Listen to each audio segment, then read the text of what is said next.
Ay, sabihin ako sa'yo. Ano meron ngayong araw na to? Anniversary nyo. Anniversary namin. Diba? Yun yung kasal namin, diba? Wedding anniversary. Tama? Ngayon, may gift ko kay mami. May regalo ko kay mami. Paano natin sasabihin kay mami yung gift ko? Hindi ko alam. Paano sabihin natin yung gift ko? Kasi alam niyo ba kung anong gift ko? Huwag kayong maingit Kasi susunod, na anniversary namin, 15 years, tayong lahat naman ako kakaroon. Okay? So ngayon, yung regalo ko kay mami is, kapit ka rin ko. Sabihin ko kung anong gift ko kay mami. Dito ka.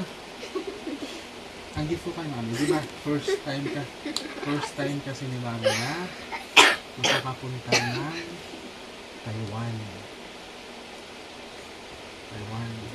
So first time ni mami na nakakapag out of the country. So, paano natin bibigay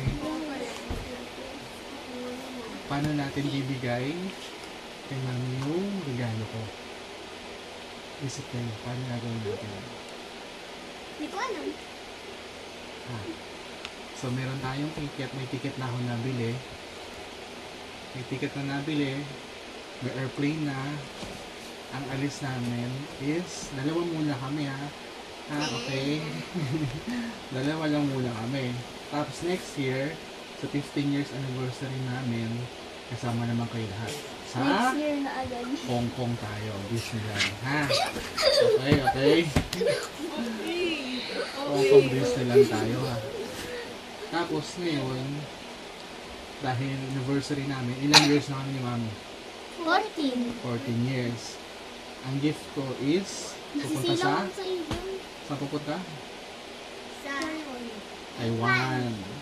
So hindi pa alam ni mami Ngayon, paano natin sasabihin kay mami? Brielle, paano natin sasabihin kay mami? Ruwen. Hindi ko alam. Ano regalo natin kay mami? Ano sasabihin? Na may gift ako kay mami. Tapos na yung anniversary namin. Dapat ngayon. Sasabihin, pupunta tayo sa Taiwan. Wala tayo. Taiwan? Ano dapat puntahan? Ano dapat natin sabihin? Puntahan? Ano dapat sabihin natin?